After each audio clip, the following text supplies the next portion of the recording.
Hey guys, আসসালামু আলাইকুম।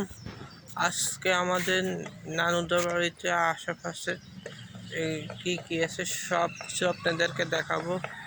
আপনারা আমার সাথে থাকুন আর দেখতে থাকুন আমি কি কি দেখাই এখন। চলুন চলুন দেখানো স্টার্ট করি।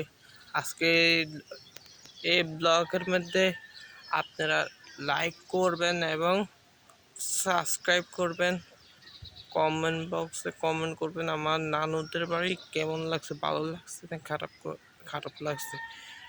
আজকে আর শেয়ার বাটনে শেয়ার টিপ দিবেন বা আর এখন আপনাদেরকে সব কিছু দেখাবো, আপনারা দেখতে থাকুন আর আস্তে আস্তে আপনাদেরকে সব দেখাই। এই যে দেখুন, এতে এখান দিয়ে একটা বিশাল একটা দিঘির এখান দিয়ে আবার একটা বিল্ডিং আছে, এদিকে একটা বিল্ডিং, এখান দিয়েও একটা বিল্ডিং, অনেক বড় একটা দিঘি। দেখুন ওই মাথা ধরে ওই মাথা পর্যন্ত দিঘি। চলুন সামনে আরো দেখা যাক। এই যে দেখুন এখান দিয়ে ছোট্ট একটা খাল আছে। আমাদের নানুদের বাড়িতে একটা মডেল মসজিদটাও দেখানোর চেষ্টা করব।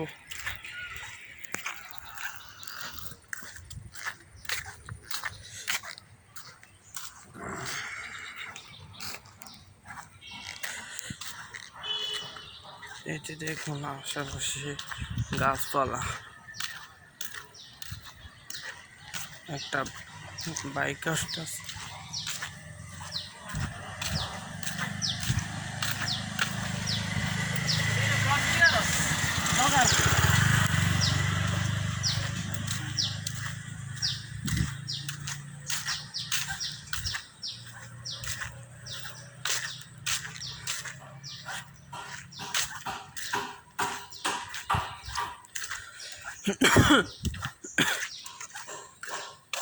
এই যে দেখুন এটা একটা মাদ্রাসা, এখানে ছেলে মেয়ে সব দেখুন। এখানে এগুলা হচ্ছে বন্যার পানি, যারা টিনের ঘরে আছে তাদের ঘরে পানি ঢুকে গেছে, এর জন্য এখানে কেউ এখন নাই। এদের অনেক কষ্ট হয়, যে জন্য আত্মীয়দের বাড়িতে বেড়াতে গেছে।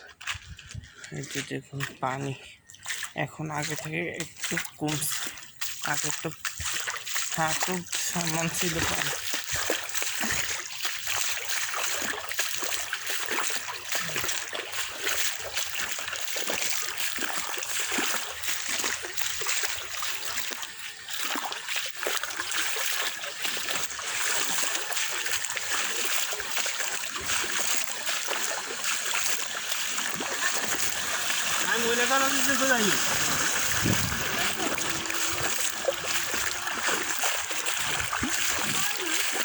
এই যে ওই যে সামনে মডেল মসজিদ দেখা যায়, সামনে মডেল মসজিদ, এটা হচ্ছে মডেল মসজিদ। আসেন আর একটু সামনে দেখুন এখান দিয়েও বন্যা, তো গভীর, এখানে পানি অনেক বেশি। এটা বন্যা নাকি পুকুর বুঝতেছি না।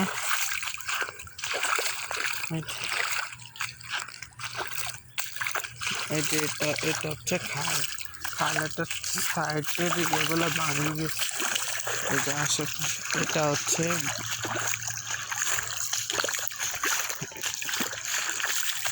এই যে এটা রিক্সা রাখার ঘর।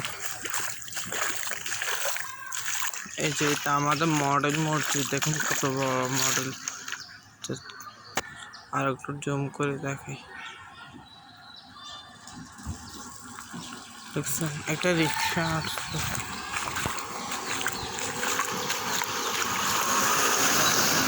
এটা হিন্দুদের বাড়ি। হেই গাইস, আসসালামু আলাইকুম। আজকে আমি এখানে ভিডিও শেষ করতেছি। আমার সাথে থাকবেন, আমার জন্য দোয়া করবেন, আমার মা বাবার জন্য দোয়া করবেন। আমি যেন সারা জীবন আপনাদের সাথে থাকতে পারি। আর আমার লাইক করবেন, কমেন্ট বক্সে কমেন্ট করবেন না, আর সাবস্ক্রাইব করবেন, শেয়ার করে দিবেন। আল্লাহ হাফেজ।